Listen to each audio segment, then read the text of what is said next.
Ladies and gentlemen, welcome to the second edition of Picha Talks, hosted by Picha Images. I hope that you're all doing well this afternoon, wherever you are in any part of the world. And it is our pleasure to have today one of Africa's greatest photographers.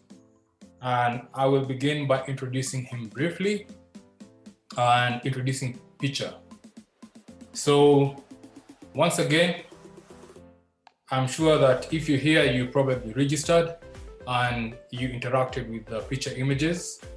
So Picha Images is a photography platform that helps photographers learn new skills, grow their business skills, and connect them with different gigs so that they can earn an income as they grow their business.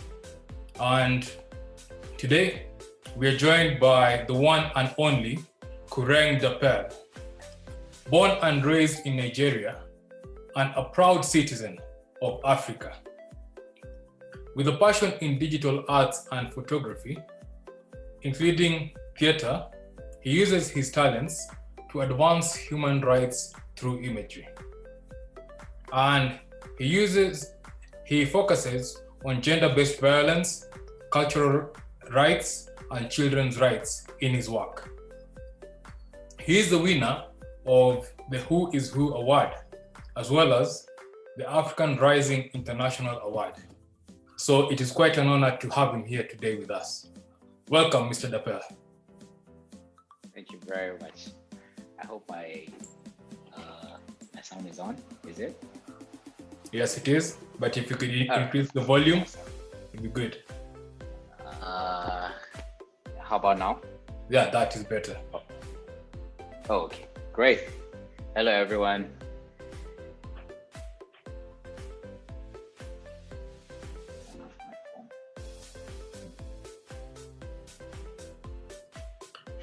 Great. So,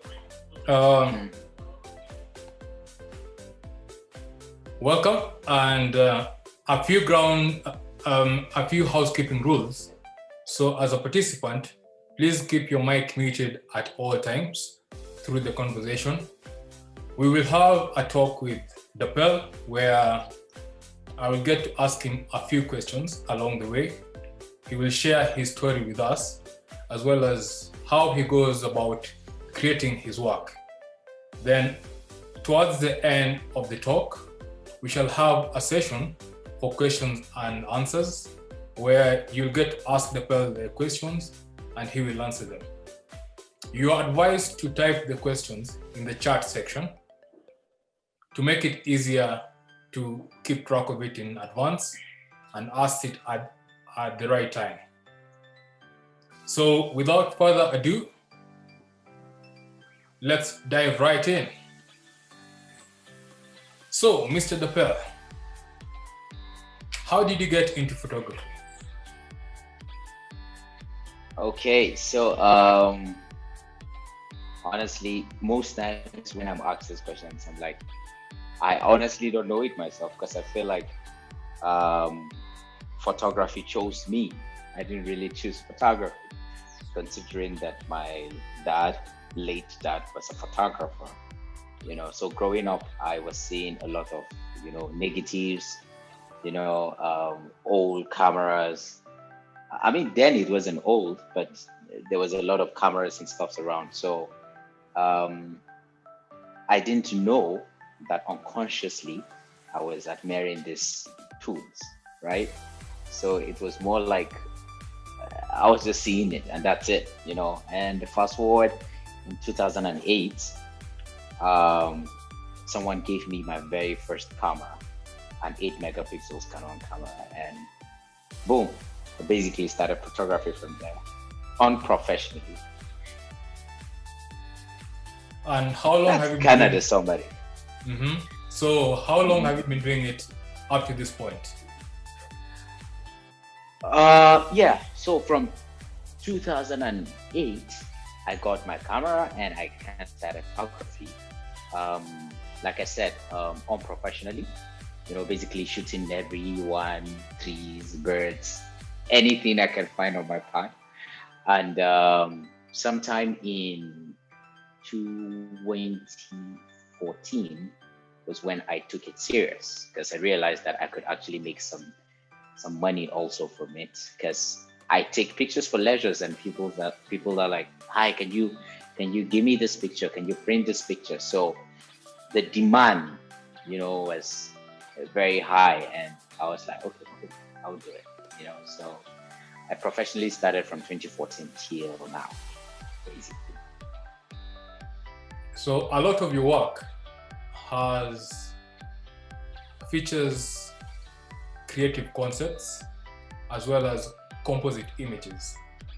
Where do you draw your inspiration for your projects?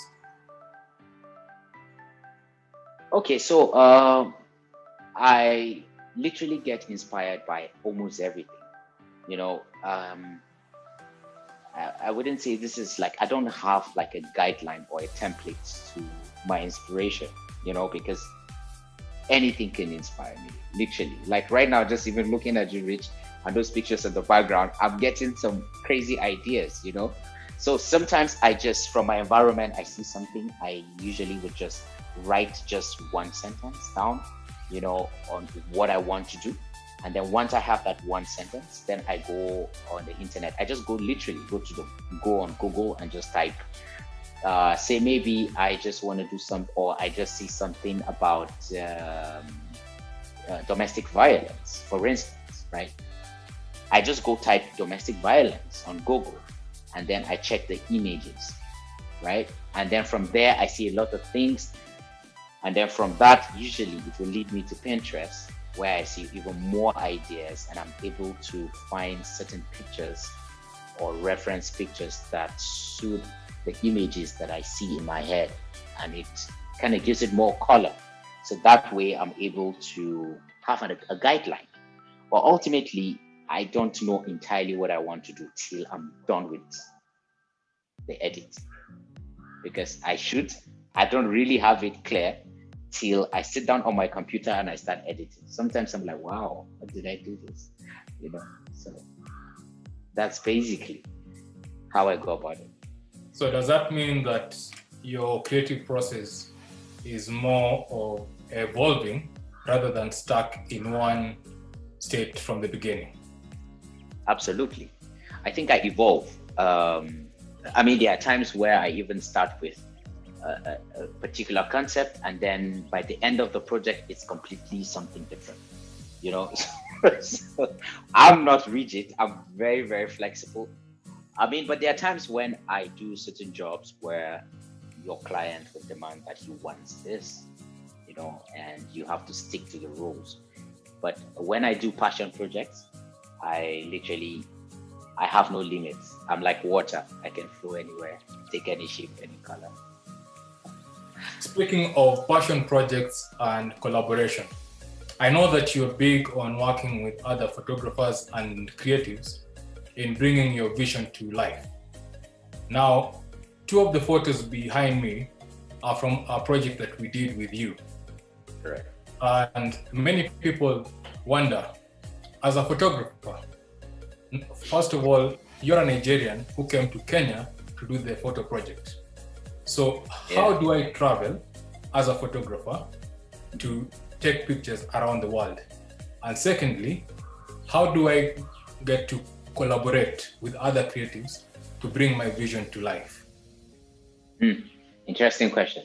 I think the first thing is you need to understand that photography is beyond just wedding, events, beauty, and what other cliche do we have? Like, those common cliches in photography. You need to know that there's a lot of genres in photography. There's so much you can do.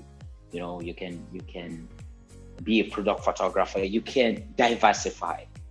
So once you're able to understand that, then you would begin to see that your fellow photographer is but a colleague and not a competitor. So once you're able to get to that school of thought, then you're able to freely collaborate with photographers. And that way you just send them messages. Like in the case with Rich Alela, I was in Kenya and I just sent a message. I was like, hey man, let's do something, And from a very brief coffee meeting, or I can't even remember what we had, but a very brief meeting in a cafe, it evolved to a project, that we did, and for me, I think it's a huge honor, to be able to work with other creatives, but most importantly, for you to understand each other, because sometimes it's a bit hard as creatives, in as much as it's a fantastic thing for us to be creative, but sometimes working together and compromising on certain levels can be very difficult for creatives. So that's why the first thing you need to understand or to undo is you're in a competition.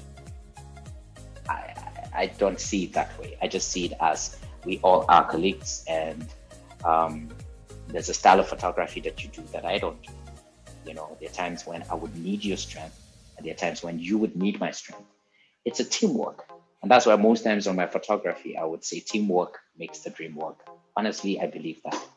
And I mean, you could even see the success with Make It a Lady or Menza that we did. It was huge. It was very big. I didn't anticipate the success that much, but I think it's from the effort of, the makeup artists, the costumiers, everybody coming up to team up together. So teamwork always makes the dream work. And then about traveling, I mean, you wouldn't just, as a photographer, just realistically say you just want to just start traveling and taking pictures. I think you would die broke, because we also need to understand that it's a business. So for me, what I've been able to do is I've been able to create a studio. Now I'm telling you practically what I have done. I was able to create a couple of studios in Nigeria and one in Kigali, where I was able to convert it to a passive income. And what that means is it runs without me, basically. So that way I get enough to pay staffs and also keep me going. And then I use my time to really do what matters to me and create the kind of photography I like to create. So that way I don't have pressure on me to want to compromise just because I need money to pay my bills. So I think as photographers, you need to get to a point where you're able to detach your face from the name, because the name, most importantly, is the brand, not the face. And I wouldn't say I'm very successful in that, but I think to some extent, a lot of people just know Kureng Works. They don't know who Kureng Works is. So I think my success is like 60% in that aspect. And it's because of that I'm able to travel and do what I want to do. And business still goes on. That is a very interesting take in terms of creativity and business. And I know that one of the things that creatives struggle with at the beginning is how to evolve to think like a businessman. Right. And most people are stuck in that space in between, where they don't know how to make the leap into making money passively and running a successful business. Correct. So what advice would you give in that regard? Okay, so I mean, like I said, you don't necessarily have to, for now, you don't have to, that mindset of I have to do what gives me joy. Sometimes I honestly think there are times when you have to do certain things that pay the bill, while you do things that give you joy. So for instance, you don't really like to drive. You're not a driving person. You don't want to do Uber, but say Uber is available, right? And you need to pay your bills. You're just starting up. Photography is an expensive business. I mean, to be honest, you cannot come up today and say you would beat some photographer that has been there for like 5 years. It's not going to be that easy. Not because you don't have the skill, not because you cannot work hard enough, but because you need to buy equipment, you need investors, or you need to save up, or some of us are not blessed enough to have families that could just provide everything you need, so you have to work for it. So you need to do some side hustle, so you budget and plan towards buying equipment, right? So while you do that, in your leisure, you do photography, but in your meantime, you basically hustle to buy these things. And when you have it, by then you have experience, and then you can now fully go into it, but it's just a mindset, or it's a false mindset to think, I start photography today and I start making money. It's not like that. There's a lot to it, because photography is not cheap at all. It's not. That is I don't know if that answers the question. Very well. In case it doesn't, I'm sure that the viewers will bring up more questions in the comment section. Yeah. So, among all the projects that you've done, which one do you feel has had the most impact, and which one has been the most important to you? I would say I have two. I wouldn't say this is the most, but I have two that I would call a bracket. The first one is the underwater shoot I did. The first underwater shoot I did. It won an indigenous award, a local award, and that happened to be my first award. So it just showed me how hard work pays. Because first off, I've never done an underwater shoot prior to that time, and it was a huge risk I took. And I remember that night before the shoot, I literally was on YouTube watching all the videos, trying to see how to do this, do that, the pressure, the tension. It was on me, but then eventually I was able to to just look beyond that and just say, hey, I can do this, and I've already learned a lot, right? So, and then after the shoot, editing it, posting it, the reactions I got, it's overwhelming. And then to now mean that I won an indigenous award with that picture, honestly, just proves that truly hard work pays. Sometimes you really just need to go beyond your comfort zone, because that was basically what that is. And that's why that picture means a whole lot. The second one is the one I did with the Maasai. It's called the Maasai and Technology. That is because for that particular project, it's a passion project, so it's something I wanted to do. I just wanted to know about the Maasai. Like, why are they Maasai? And what is the world saying about the Maasai? The world has this narrative about the Maasai being technophobic, afraid of technology, and certain narratives here and there. So I wanted to find out for myself, is this true? Or do they have something they want to tell us? So in the process, I became friends with this group of Maasai, and we became family, like friends to family. And when I was leaving, I did some pictures, and then they wanted me to print it. So I came back, printed pictures, took it to them. They were overwhelmed, like the smiles on their faces, and they gave me a goat. And they said the goat was basically to symbolize that they've welcomed me, into their community. And also, I have done what they've not seen in a long time, because usually when they see people come do pictures or support or help them in the community, is usually Muzungus, right? White people.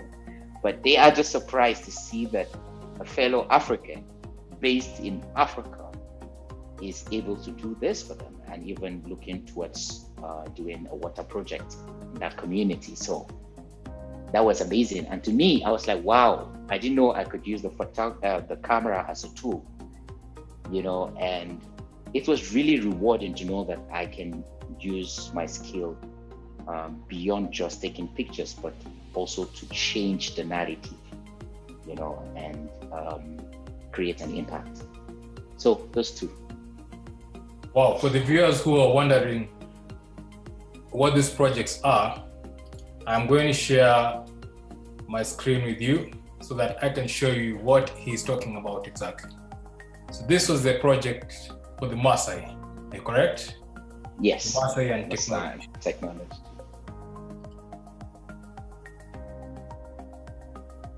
Wow, those were amazing pictures. And ironically, Mhm.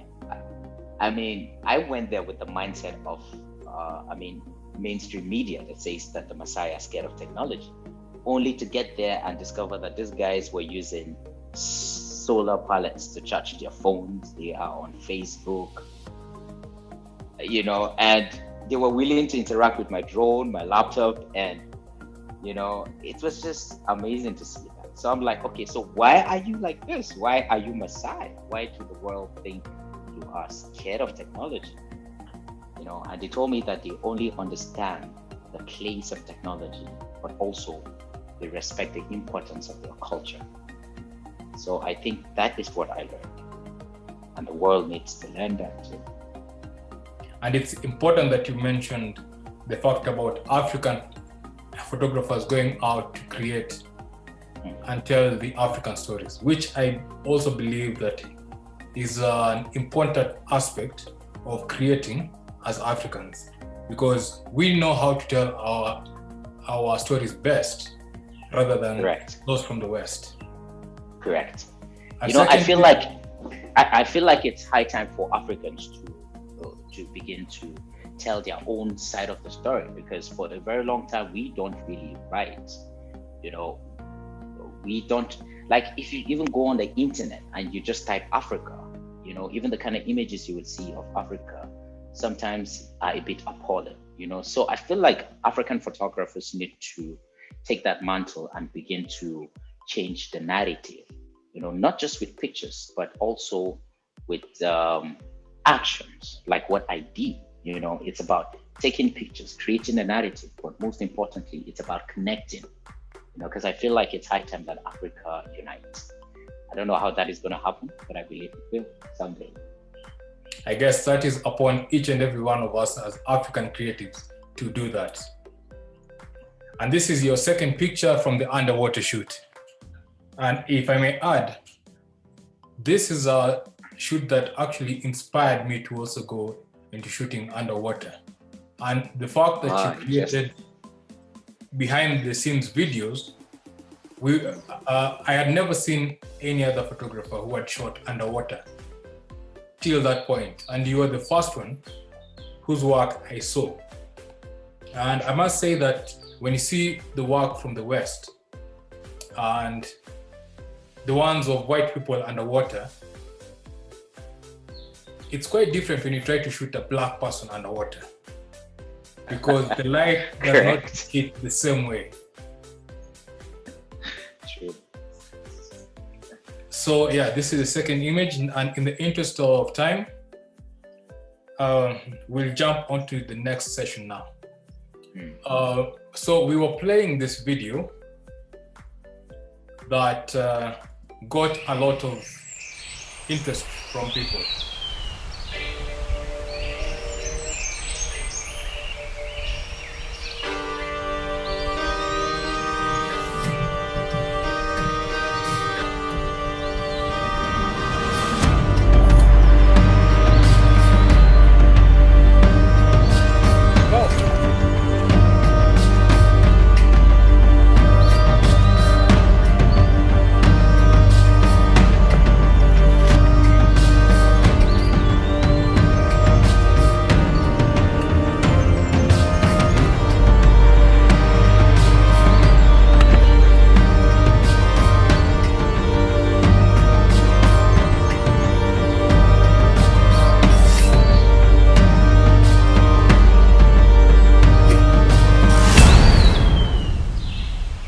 Now,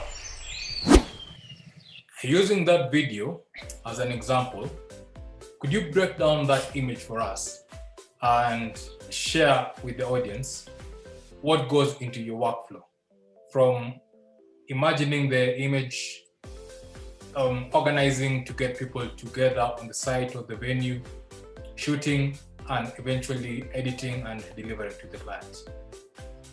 Okay, sure. So I will try and make it as summarized as possible because there's a lot of things that go into it. But how it started for this, I got a couple who wanted to do a pre-wedding picture, but the guy was insisting. He was like, I want something different. I don't want the regular, by the sunset or by the beach or something. I just want something different. And I was like, do you have an idea of what you want? And he told me he just wants, like, he's in a lake. He was just describing it. He's in a lake with his fiance, and there's like the water is forming like the heart around them. So usually I get excited, but I usually don't know how to do it until I start. So I just said, yeah, I would love to do that, So yeah, we went to this site.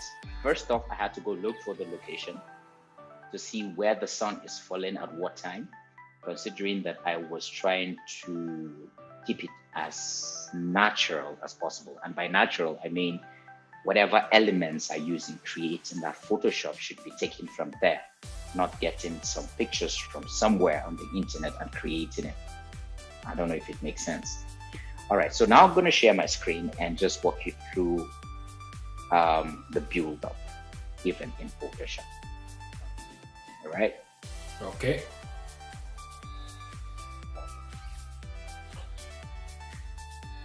All right. Yeah. Screen is a bit messy. So, Photoshop.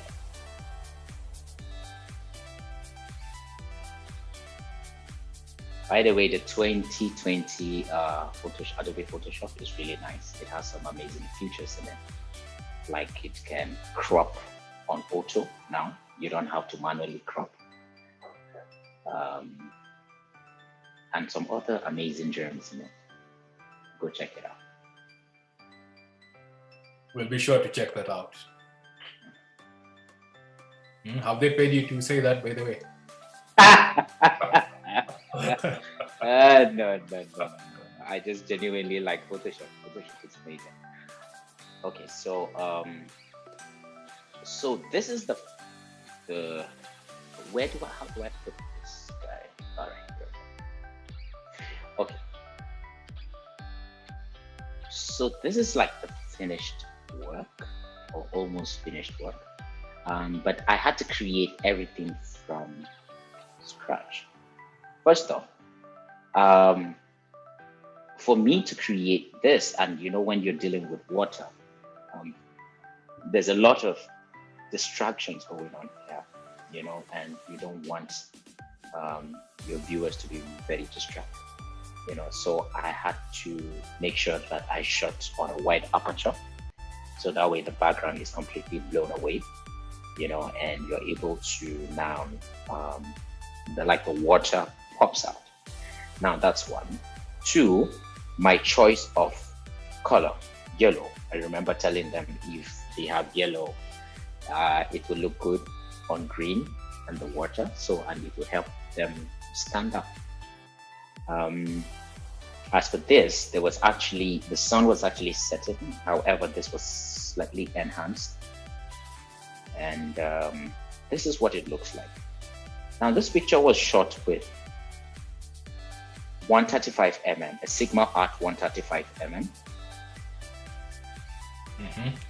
Sigma Art 135mm 1.8.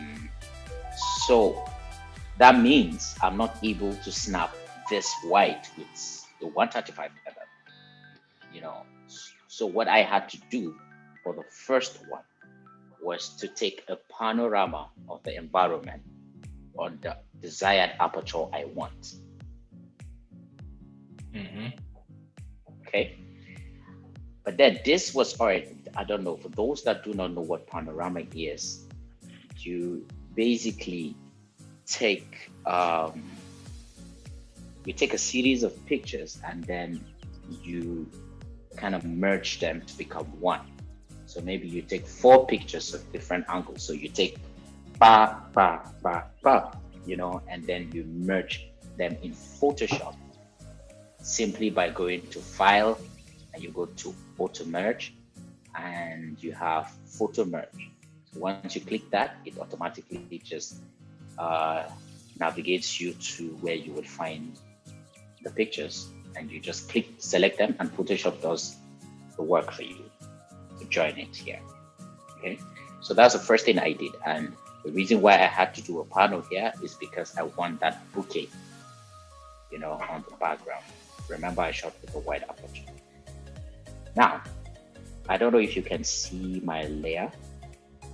Yes, we can. All right. So the second thing is basically adding a cuff, because I mean, I had to compare it with the original picture, which is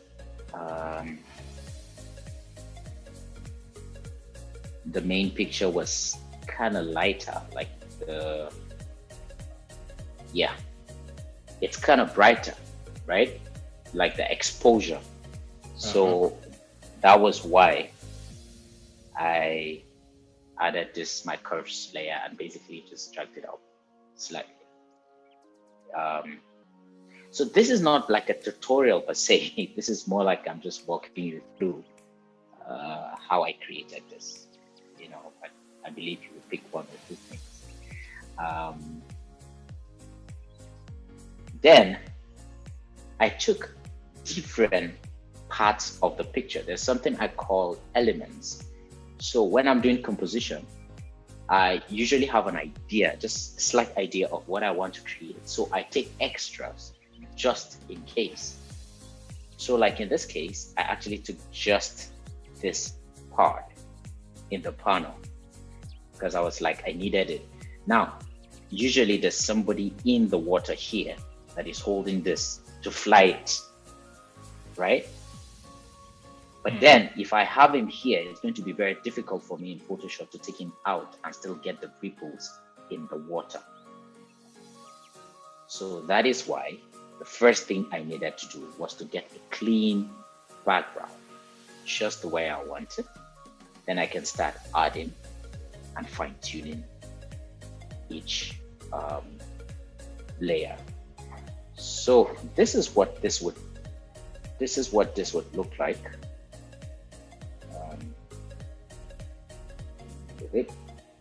So this is what it looks like, right? So you see the guy. So I'm able to just take only the gown, the flowy fabric, and the reflection in the water. Okay, and then I now join it with the first background that we have, right? Now the next thing you want to do usually is to blend this to the background, which is what I do here. Added some colors, brighten it up, and then added a solid color and filled the solid color with a yellow that looks more like the gown there. Now, for the water, which is the tricky part, I had to get someone trying, you know, severally. You would see in the video that he's trying and trying till we got one of the shape looking like a heart. So all I need to do is to duplicate it. However, I'm going to show you how to crop this. Let it be that that's the one thing you would learn. And this technique is a technique you can use to crop either hair, you can crop water, you can crop even glass, like anything transparent. You can use this technique to crop or mask out. So yeah, duplicated this, same water, just flipped it over after cropping it. But I will show you how. And then I'm working on the flow here. on this layer, I'm basically trying to match it with this original water that I have background. I think composition for me, it's all about believability. It should look like obviously it looks Photoshop, but let the Photoshop look so real that it's like, is it Photoshop or not Photoshop? So I think that's the key. So it's a back and forth. You keep going back and forth and fine tuning. For this picture, it took me, I think, like an hour 30 minutes to do this, which I consider it a lot because usually I don't take too much time in edits, but because I needed to make it as believable as possible. Then I brought them in. Now you would see that this picture is just one frame. Let me just take away the mouse. So this is what it looks like. This is what this picture looked like. But I had to make sure that I was snapping this on the same aperture that I shot the background. So that way it's able to blend seamlessly.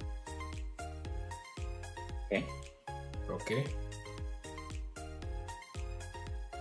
All right. Now I had another piece, another element, what I call element, which I told you is just extras that you take. So I take the main picture, then I snap the background as a panorama, then I get the water in different shapes and pick the one that suits my idea. And then I snap different parts of the flowy gown just in the still water to see what I would use. Because sometimes you don't really know what you would use, and most times you don't have the luxury of bringing back your clients, which would be horrible, to bring them back to the location just to shoot something. That would be crazy. So it's always best to have more than you need, and that way you can always throw away what you don't need or delete what you don't need. So in this case, I had different pictures of different parts of the gown, and that's why I didn't have any problem blending it. So from the beginning to just this point, we've used a total of 1, 2, 3, 4, 5, 6, 7, 8, 9, 10, about 10 different frames of picture. Wow. Yeah, because for the background alone, we have 1, 2, 3, 4 frames. I shot it on, because I was using a telephoto lens, 135mm. I shot it at portrait mode, so I can have it this high. So that's why, so it will give you just a narrow frame, which would be something, there should be 1 frame. So 1, 2, 3, like that. It's about 4. And then you can crop out what you don't want. Right? Then,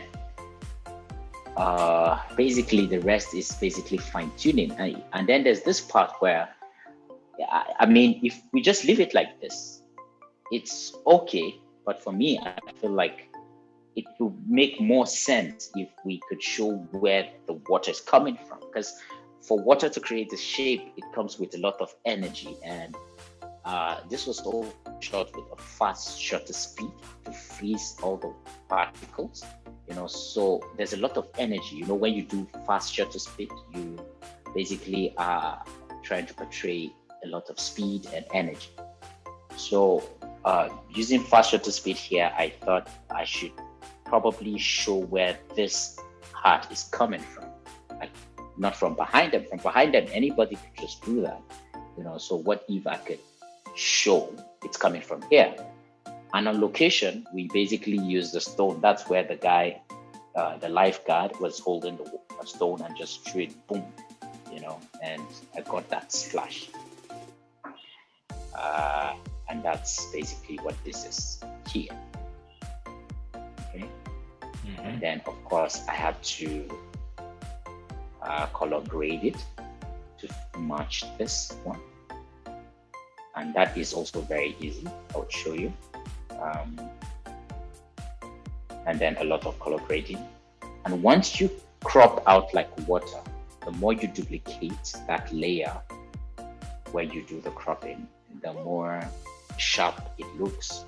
So sometimes you might do a cropping, it will look very light. All you need to do is just duplicate it. Like replicate that same process over and over, different layers stacked up. You know, it will pop the glass or water, whatever transparent it is that you're trying to put into a composition.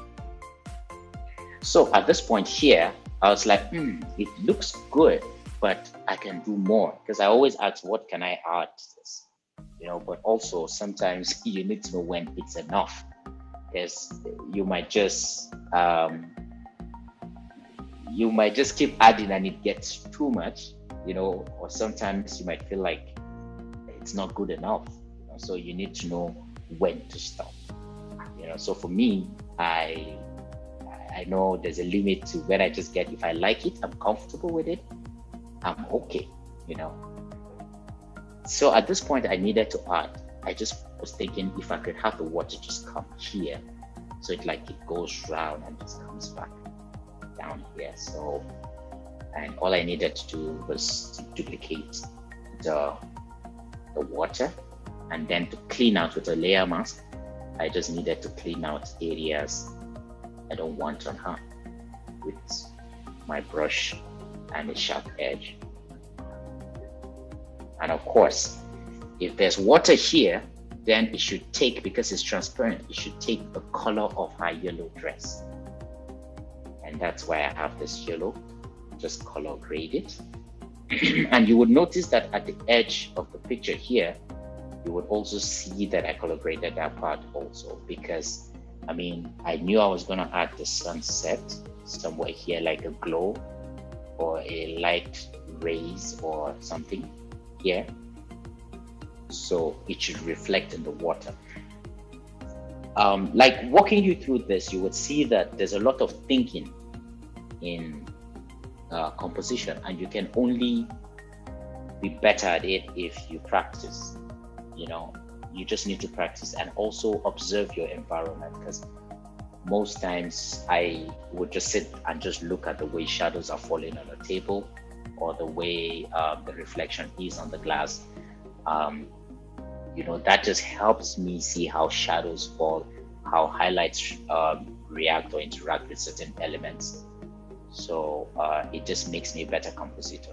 So it's a practice thing. It's not overnight, you know, but it's a process. All right, so this is the glow, adding the glow, and of course adding some warm tone to the glow, because I want it to be like evening, you know, and plus sunset is usually called the golden hour for this reason, because it gives this glow, this golden glow to it. So that's about it for this particular picture. That's how I built it.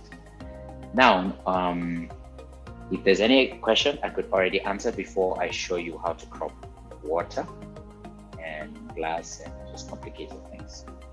But so far, this is how this picture was created.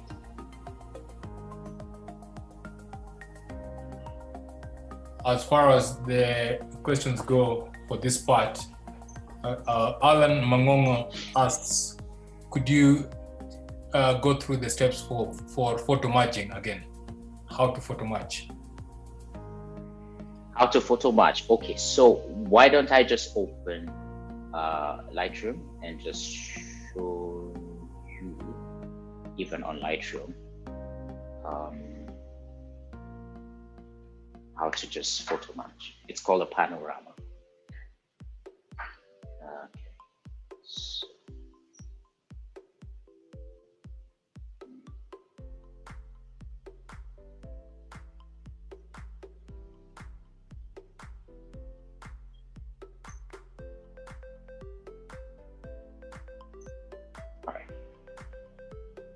So this is the raw files even directly from here.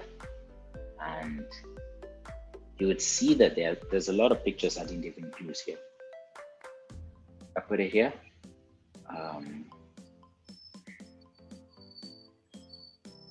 So you see, this is what a panorama looks like. So you see, I snap like this. So I basically, if you start from your right, then you snap to your left. Or you can start from your left and you snap to your right? Depending on what suits you. So let me look for the one I use, the very one I use for that. Somewhere. Aha, you see, these are some of the elements I was telling you about. And all of these are panorama, just in case. I snap with extra, always snap with extra. And this is when we were trying to get different shapes for the water. So how many images did you have to shoot to get the right count? I have a total of 420 here.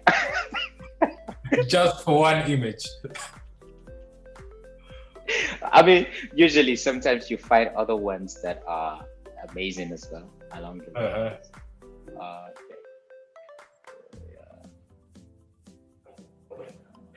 All right, so there it is. So this is what the panel looks like. So this is it. 1, 2, 3, 4, 5. Even with the guy in this picture, but I mean, I could easily take him out. Okay, so all you need to do is in Lightroom, you just select them, all the pictures, you right click, go to edit in. Oh, sorry, you go to photo merge, which is the same as in Photoshop, photo merge, and you just go panorama. So once I click this, it automatically just creates for me. But you see, it's still showing me an error here because I already have a panorama created from the same pictures, which is this.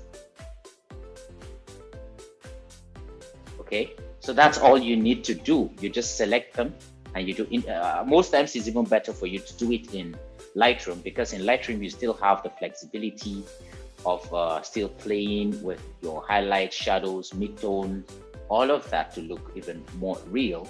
And that way, from there, you can now take it to Photoshop and you can do the rest, like taking this guy out in Photoshop. Alan says very nice. Thanks for that. Yeah, thank you so much. Any other question, or we can move on? No other questions, so we can proceed. All right. So for cropping the water, I'm just discovering that I've actually deleted these pictures, so it's just like the thumbnail that I have here.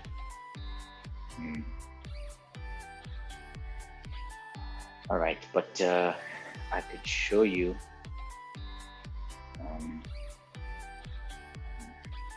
Sorry. Let's close this.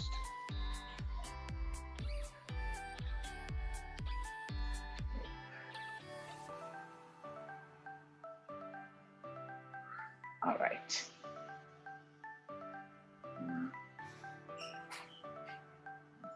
Okay, let me just use this same picture.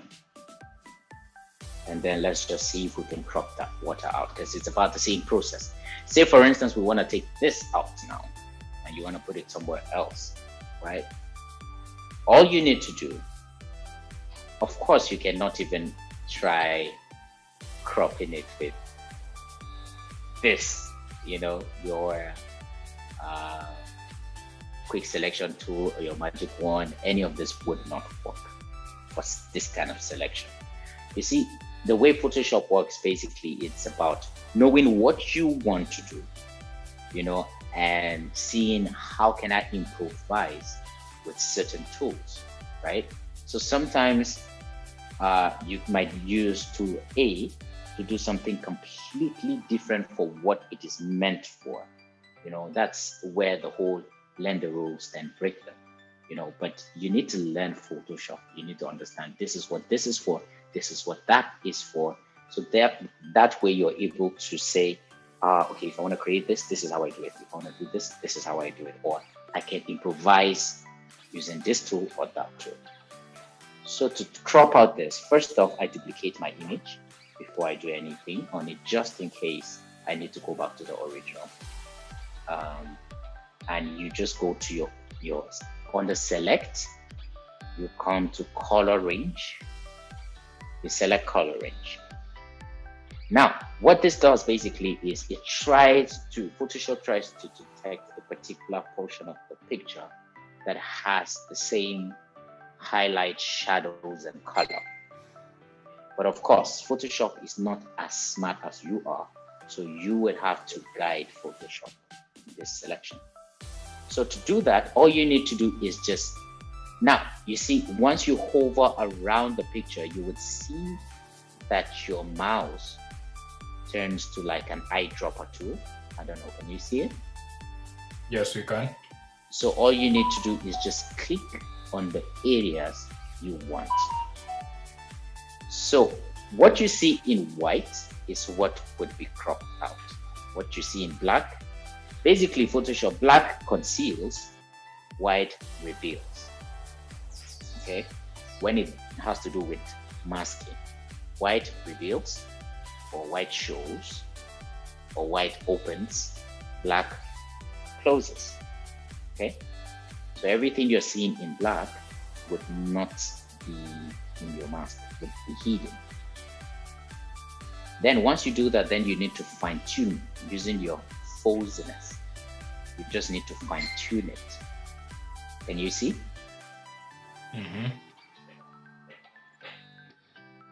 So the more you go down, the more specific you find. Sorry, just a minute.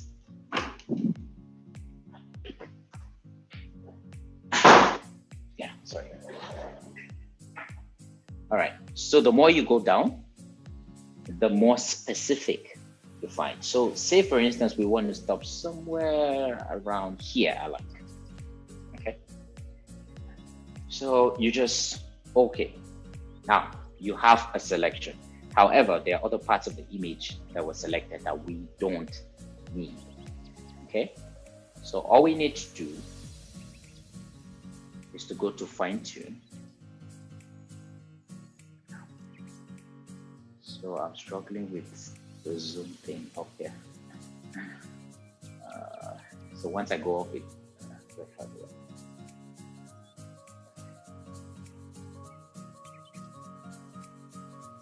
okay. You so can drag once you have it, yeah, I just did. So once you have that, you just come to select and mask. So with select and mask, here you can already see that your water is standing up. Okay, but you also see extras like here are shoes, the white shoes, you know, which we don't want. So all we need to do is just take this brush. This literally is called brush tool. And when you see the plus, it means you want to add an area. And the minus means you want to take out. In this case, we want to take out this part of the mask. So you paint it, paint those areas basically. We don't need it, we don't need it. Paint the shoes, this floor.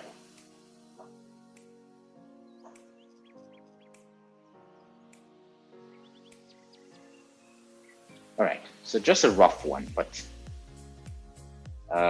we come down here and we just say new layer with layer mask. Okay, and right now I can tell you that we have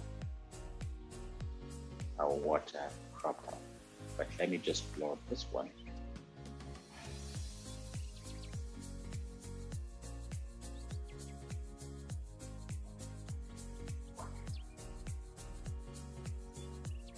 So look at it.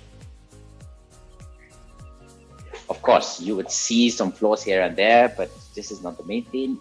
If I was really doing it for real, I would take my time, fine tune it, and clean it. So with this, you are able to crop water, which is usually a bit complicated to do.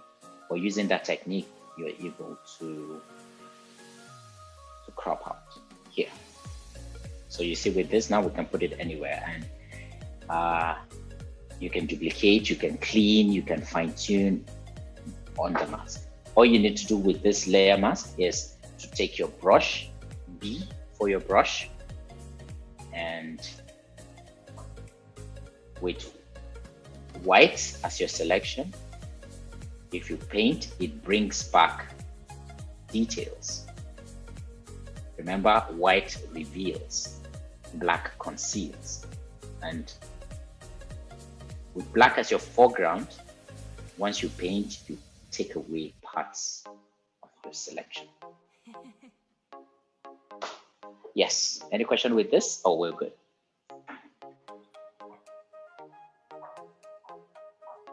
I see no question in the comments.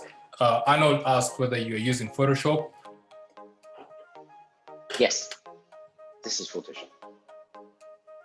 Photoshop 2020, but it's the same. And Wealth says that you can see that you use focus stacking. Can you explain more on it? Focus what? Focus stacking. Focus stacking. Oh yeah, that's basically what I use in selecting the water. So you see, like I said, you can break the rules. I don't think that particular tool is meant for cropping, but in this context, it works for selecting, basically.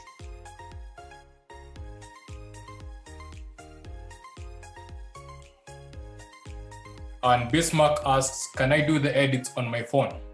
I use my phone to do the photography.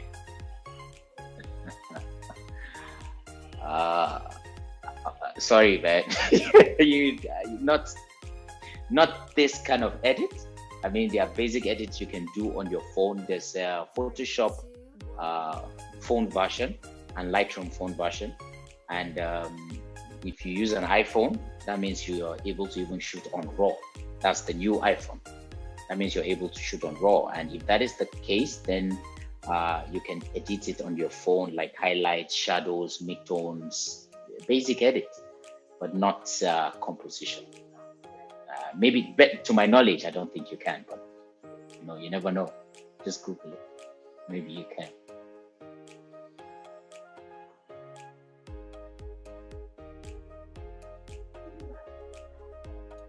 Great, thank you for that session. And I must say that indeed, photography is a learning process each and every day. Right. Personally, I have learned new things that I did not know about. And I hope that everyone in attendance today has gotten to take something home. And the challenge I would throw to you is, with what you've learned,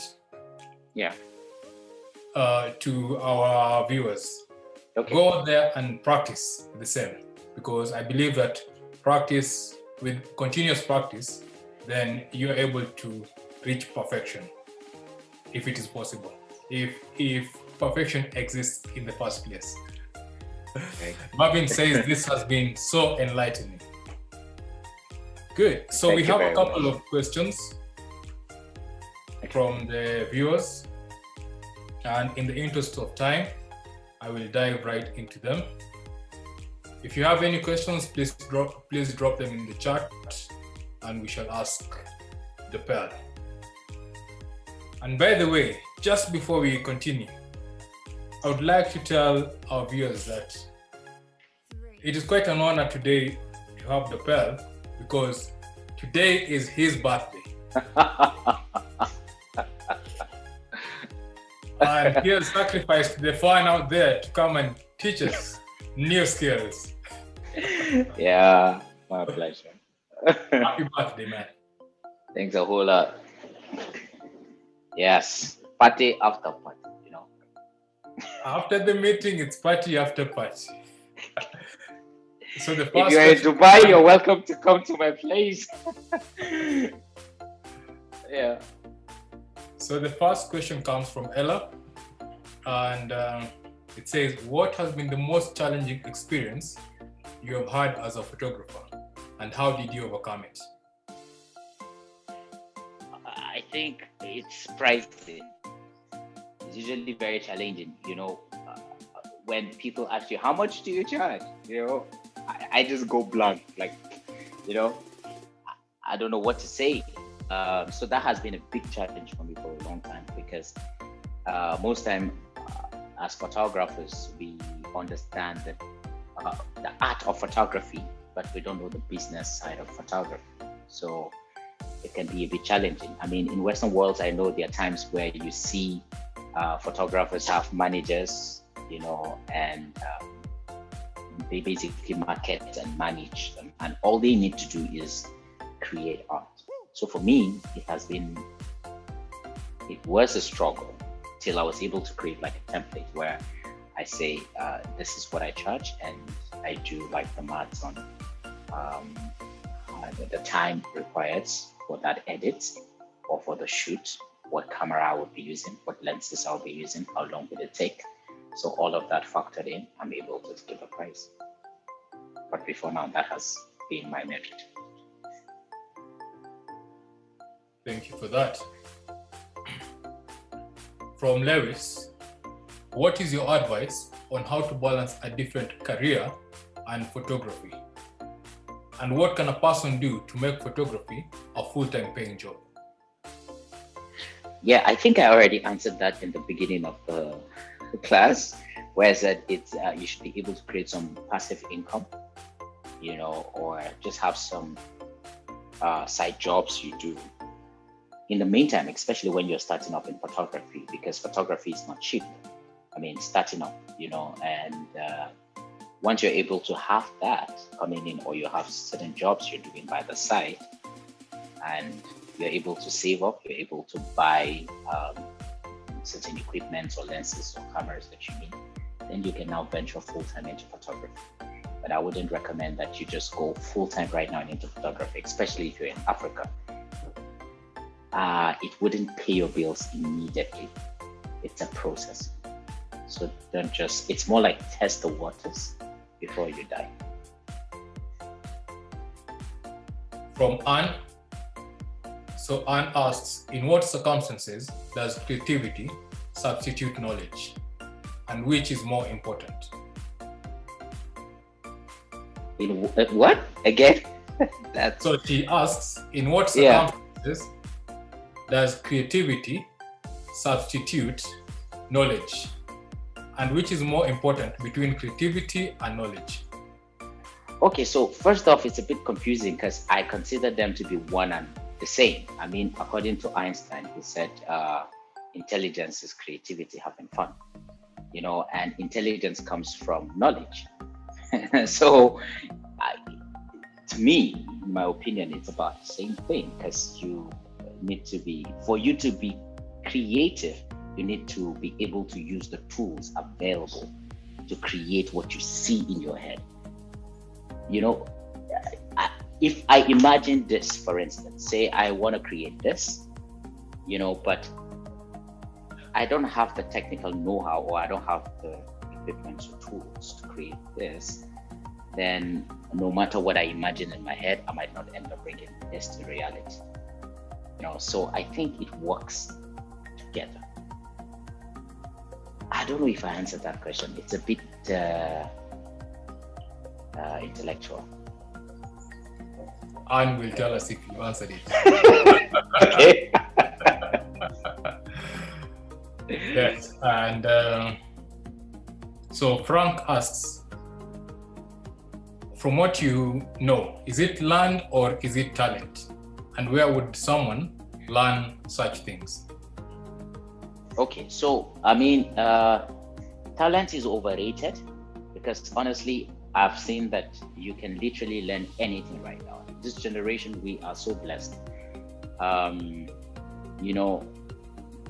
You can, for instance, I mean, I don't know how many of us watch football, but say Messi and Ronaldo, these two guys are amazing. But you see, Ronaldo is a hard-working footballer. He trains like crazy, and he's the world best. and Messi is talented. So hard work always beats talent. However, if you're talented and you're also willing to put in the work and the discipline, then I think the sky would only be a starting point. Great. From Wealth, how do you come up with these original compositing ideas? Yeah. So this too we talked about. Sometimes I don't really know what I'm gonna do, especially when I'm doing my passion projects. When I start them, I only have like a glimpse. It's always foggy for me. My visions are not very clear. It's foggy. When I start the process, then it becomes clearer as the work unfolds, kind of. So I would say I work by faith, but of course, when I have clients that insist, like in this context of the one we did the pre-wedding shoot, they already described what they wanted, and I did a very crazy sketch on paper and checked the location. So, I was able to create that for them. Yeah, but also let me add something. You see, I don't agree that you have any idea that is entirely yours. I don't believe in that. Nothing is new under the sun. You can only do things, all things differently. But to say that this is entirely my idea, this is 100% mine, it does not exist. We are in this together. It's a teamwork, whether you like it or not. You are drawing inspiration and ideas from different sources. I can see comments in the sections. Victor says he's having a great time and it's good to be here. Marvin says this has been so enlightening. Looking forward to put it to practice. Alan says great session. And lots of happy birthday messages in the chat section. Then let me just go through the questions again, see any that I may have missed. From Bismarck, what time is most efficient to do photography? Yeah. Anytime is good time, but you just need to study lighting, basically. Personally, I avoid shooting at 12 noon because the sun is directly up, and if I don't have any modifier or light, then there'll be deep shadows that will be created underneath the eyes and some other harsh highlights on the foreheads, so I mean, now I can do it, but in the past I avoid shooting at 12, and I try to shoot when the sun is a bit down and you get the golden hour, but honestly, photography itself means painting with light. So it's very important that you understand lighting. You need to learn what light is about. How does light, interact with different surfaces? And unless you do that, you will restrict yourself to a particular time, you see? And at that time, I wouldn't say you're a photographer. I would just say you crammed a photography technique. And we shouldn't be cramming, we should learn it so we can break the rules and create our style. Great. So in the interest of time, we shall be taking 3 more questions. Then we'll let you go and enjoy your birthday day. Or rather, birthday week. Right. Okay. So from Alan, how best can one balance skin tones? Let's say for the neck and the face, for colors that don't match. Okay, so there's a lot of techniques to doing that. But for me, most times I use Capture One for that. I mean, sometimes I use Capture One, sometimes Lightroom, Photoshop. This question of yours is very broad. Honestly, I cannot narrow it to one specific thing. But what I would recommend for you is you could check my YouTube page. I think I have one video I did where I match the skin tone. I even make the skin tone darker. So you can check my YouTube page, and I think you might find something helpful. It's Kureng Works. Kureng Works on YouTube. Yes, KURENGWORKX. Great. We shall drop a link in the chat section. Yes. Then to the other question. When shooting underwater, do you need lights? That's from Bismarck. Yes. Of course, you need light. Either the sunlight. What do you mean by light? You mean natural light, available lights, or artificial light? What do you mean by light? But of course, you cannot shoot without lights. You know, I just said photography is painting with light, so you need light. But I think what you're trying to say is, do I need strobes, extra lights? You know, yeah, it depends on what you want to create. The first underwater shoot I did with the lady, I used a Godox AD600, but I had to cover it with a translucent plastic bag. So that way, I mean, I didn't dip it into water. I held it outside. Someone was holding it outside. But I think these days you would find even waterproof lights that you can use even underwater. I don't have that, but that time in 2016, I used Godox lights. I just covered it with a plastic bag and held it up. For the second shoots, I don't think I used any light. I only needed to go there just when the sun is where I want it to be, you know, which is what I told you. You need to learn about lighting and know where the sun is at what time. So when it's at the right angle where you want it to be, then you could just plan your shoot around that time and go shoot, which is also similar to what I did during with the pre-wedding. I shot at that time because I've been to the location and I saw where the sun was rising and setting also. So I chose that specific. Great. And the last question. What genres of photography are most lucrative and how do you grow in them? I think I would say the genre that you are excellent in. Because, I mean, someone makes a lot of money in wedding photography, and then you jump into wedding for the money, and then you're not making as much. And then another makes a lot of money in product photography, and then you jump in and you don't make as much. So it's about what can you offer. I think whenever you're thinking of making a lot of money, you should be asking yourself, what services can I render?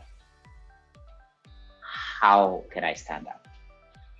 You know, so the better your skills in whatever genre, the more money you make. The more services you render, the more problems you solve, the more money you make. Fantastic. Great. And I guess that closes the Q&A session. Alan seems to have a lot of questions, and since it is the only one in this that is left, I say let's give that chance. One more. Were you in the water with your camera? What? So Alan asked, were you in the water with your camera?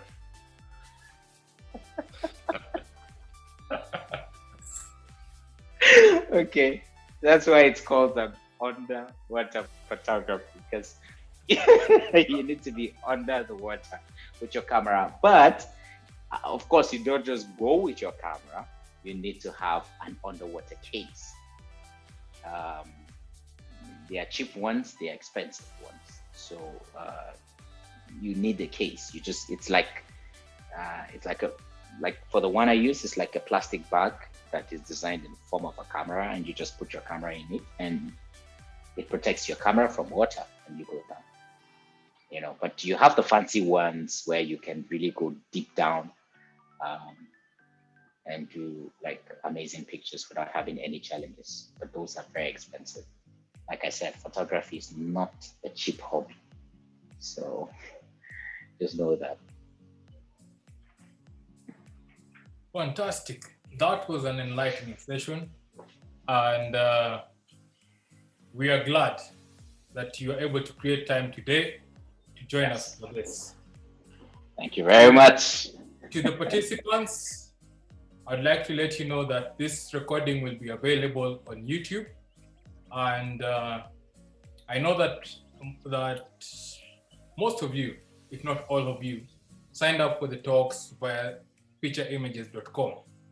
So if you signed up as a photographer, you will find more tools that can help you to grow your skills, to learn from industry masters like Kureng, because we shall be having such talks once every month. So every last Friday of the month, look out for a new Picha Talk that will be coming to you. To stay in touch with all the latest news from Picha, follow us on Instagram at Picha Images, and I have dropped the link in the section. Now, Kureng, people are excited, loved the session from Miriam Beatrice, looking forward to more. A lot of happy birthday messages. Yes, indeed. Someone wants to sing a happy birthday song to you. Yes, can we sing for him as a way to say thank you? Okay. All right. I say, why not? So if you can all unmute our microphones and together on 1, 2, 3, go. Happy birthday to you. Happy birthday to you. Happy Happy birthday, birthday, dear Kureng. Happy Birthday to you. Happy birthday to you. Oh my goodness. Birthday. Happy birthday. So much. What an amazing group of talent in here. Yes, The voices indeed. are amazing. Thank you. Oh, you made my day. Like I said, please, if you're in Dubai, feel free to come over. Okay? And yes, we discuss photography and other things as well. Absolutely. Yeah, Once again, Mr. Dapel, thank you for your time. For everyone who signed up, please go back to your Picha Images account and fill in more details to get more of this and many more. And to everyone else, I am now going to leave you with a video of Picha playing as we release Mr. Dapel to go and celebrate for each and every one of us. Yes, I will. Thank you so much. Bye-bye.